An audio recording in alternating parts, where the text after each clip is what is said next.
First of all, I think it's important for us to define emotions as signals. Emotions are a signal that God has given us to cause us to pay attention to something.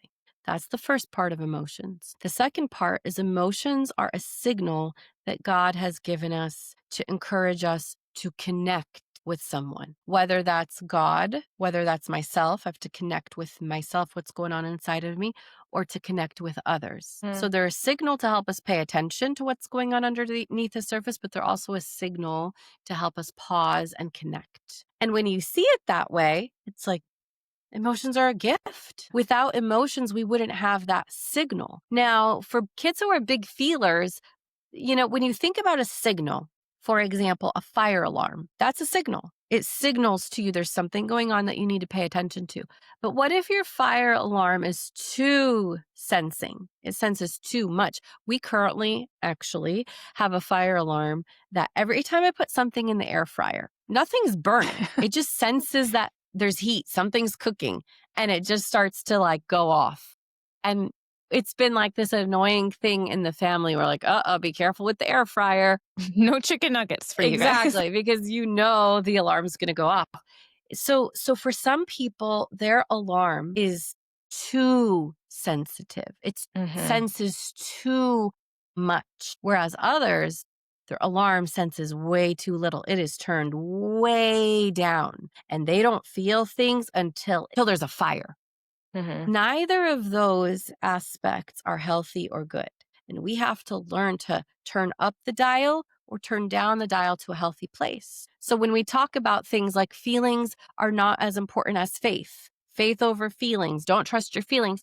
I think those apply when our feelings are overworking, over Mm. sensing, Mhm. right? That Yeah. happens for many reasons. We could have underlying anxiety, which causes our nervous system to be on hyper alert. And so when anything happens, the alarm goes off, even if we're safe and secure, because our nervous system is functioning from anxiety. It could be underlying trauma. Our nervous system has underlying trauma. It could be developmental delays or disabilities or struggles. It could be neurological issues underneath the surface, like ADHD, that cause our alarm system to be over sensing. And I list Mm. those many different reasons because it's not always a cookie cutter answer of why one kid is over sensing. Yeah. I think of one of my children struggled with anxiety growing up.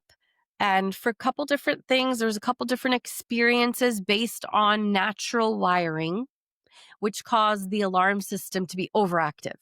And so we'd have to talk through, okay, what is really going on? How do we turn the alarm down with healthy thoughts? And how do we get you to a healthy place so that you're not constantly feeling like you're triggered and scared and nervous about things? But then there's other kids whose alarm system is totally off. They don't like to feel. They don't want to feel. Feelings overwhelm them, so they just shut it Mhm. off. God wants our signal to be right in the middle, the healthy middle, not too much, not too little. Because if emotions are a signal and our signal's on mute, we can't pay attention to what God is calling us to pay attention to.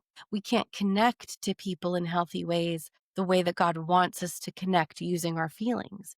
So that's why it's important for us to kind of have an understanding and awareness of what feelings even are to be able to Mhm. teach our kids. And honestly, this starts with conversations when they're really little. Any Day Emotions is a picture book that I would say for ages 3 to 10 to sit them down and say, okay, here are the different feelings that happen inside of you, 13 different feelings. I think a first step is even learning to identify and name the signal because it's not one big signal.